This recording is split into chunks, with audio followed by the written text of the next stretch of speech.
Assalamualaikum warahmatullahi wabarakatuh. Senang sekali Bapak bisa berjumpa lagi dengan kalian, tentunya di video pembelajaran pendidikan lingkungan hidup.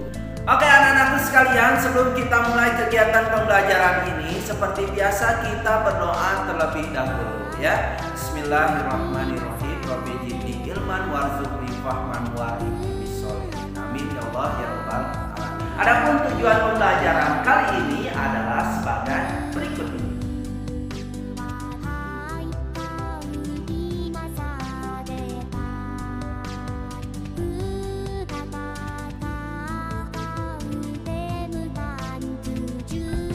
Efek rumah kaca. Di atmosfer bumi terdapat banyak gas-gas rumah kaca alami. Siklus air, karbon dioksida, dan metana adalah beberapa bagian penting yang ada di dalamnya. Tanpa adanya gas-gas rumah kaca tersebut, kehidupan di bumi tidak akan terjadi. Seperti halnya planet Mars, bumi juga akan menjadi sangat dingin apabila tidak terdapat gas-gas rumah kaca di atmosfernya. Sebaliknya, jika jumlah gas-gas rumah kaca terus bertambah di atmosfer, maka suhu bumi akan terus meningkat. Meskipun karbon dioksida, siklus air, dan gas-gas rumah kaca lainnya di atmosfer adalah transparan untuk radiasi cahaya matahari, namun gas-gas tersebut masih mampu menangkap dan menyerap radiasi cahaya yang memancar ke bumi dalam jumlah banyak.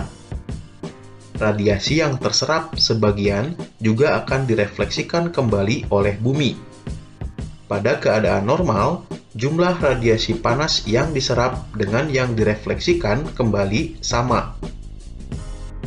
Saat ini, semakin tingginya polusi udara menyebabkan efek rumah kaca berubah.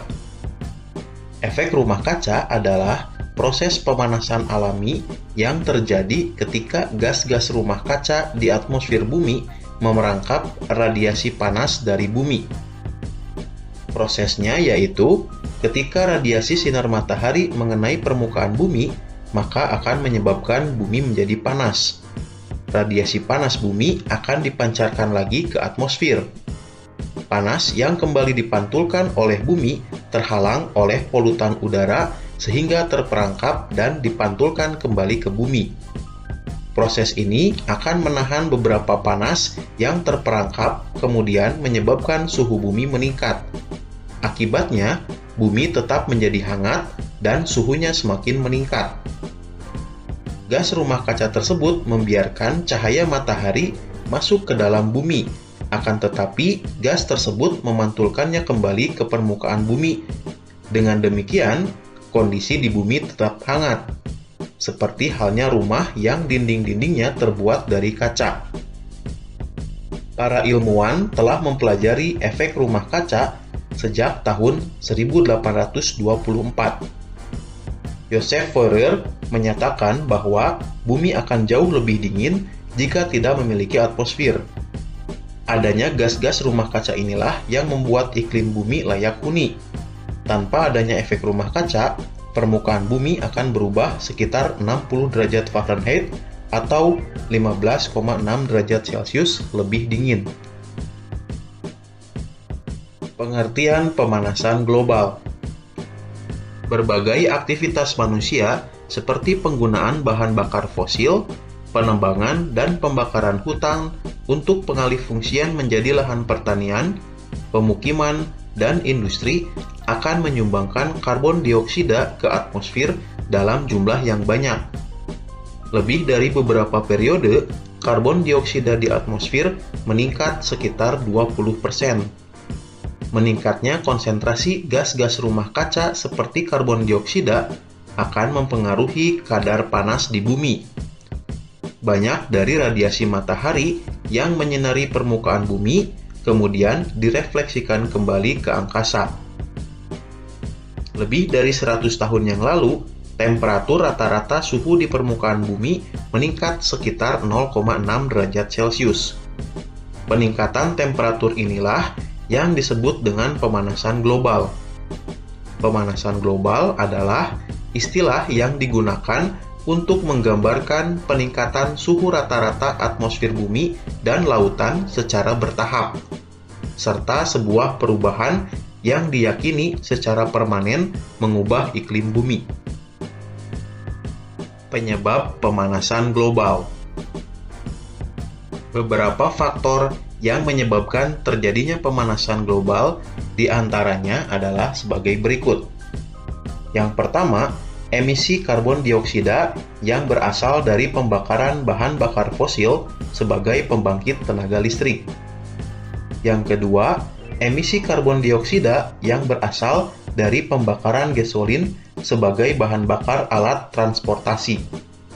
Yang ketiga, emisi metana dari hewan, lahan pertanian, dan dari dasar laut Arktik. Yang keempat, deforestation atau penebangan liar yang disertai dengan pembakaran lahan hutan. Yang kelima, penggunaan klorofluorokarbon atau CFC dalam refrigerator atau pendingin. Yang keenam, meningkatnya penggunaan pupuk kimia dalam pertanian. Dampak pemanasan global. Konsekuensi dari perubahan gas rumah kaca di atmosfer sulit diprediksi, tetapi beberapa dampak yang telah nampak yaitu sebagai berikut. Yang pertama, temperatur bumi menjadi semakin tinggi. Di beberapa wilayah mungkin temperaturnya menjadi lebih tinggi dan di wilayah lainnya mungkin tidak. Yang kedua, tingginya temperatur bumi dapat menyebabkan lebih banyak penguapan dan curah hujan secara keseluruhan, tetapi masing-masing wilayah akan bervariasi. Beberapa menjadi basah dan bagian lainnya kering. Yang ketiga, mencairnya glacier yang menyebabkan kadar air laut meningkat. Begitu pula dengan daratan pantai yang landai. Lama-kelamaan akan mengalami peningkatan akibat penggenangan air. Yang keempat, hilangnya terumbu karang.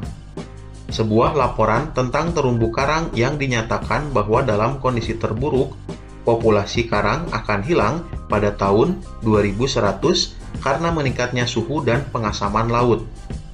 Sebagaimana diketahui bahwa banyak spesies lain yang hidupnya bergantung pada terumbu karang. Yang kelima, kepunahan spesies yang semakin meluas. Menurut penelitian yang dipublikasikan dalam majalah Nature, peningkatan suhu dapat menyebabkan kepunahan lebih dari 1 juta spesies. Sampai saat ini, hilangnya spesies semakin meluas dan daftar spesies yang terancam punah terus berkembang dan bertambah. Yang keenam, kegagalan panen besar-besaran. Menurut penelitian terbaru, terdapat 90% kemungkinan bahwa 3 miliar orang di seluruh dunia harus memilih antara pergi bersama keluarganya ke tempat yang beriklim baik atau kelaparan akibat perubahan iklim dalam kurun waktu 100 tahun. Yang ketujuh, penipisan lapisan ozon. Lapisan ozon adalah salah satu lapisan atmosfer yang berada di dalam lapisan stratosfer, yaitu sekitar 17-25 km di atas permukaan bumi. Lapisan inilah yang melindungi bumi dari bahaya radiasi sinar ultraviolet. Berdasarkan pengamatan satelit, diketahui bahwa lapisan ozon secara berangsur-angsur mengalami penipisan sejak pertengahan tahun 1970. Usaha-usaha menanggulangi pemanasan global. Beberapa usaha yang dapat dilakukan untuk menanggulangi pemanasan global diantaranya sebagai berikut. Yang pertama, menggunakan energi terbarukan dan mengurangi penggunaan batu bara, gasolin, kayu, dan bahan bakar organik lainnya. Yang kedua, meningkatkan efisiensi bahan bakar kendaraan. Yang ketiga, mengurangi deforestation. Yang keempat, mengurangi penggunaan produk-produk yang mengandung klorofluorokarbon atau CFC dengan menggunakan produk-produk yang ramah lingkungan. Yang kelima, mendukung dan turut serta pada kegiatan penghijauan.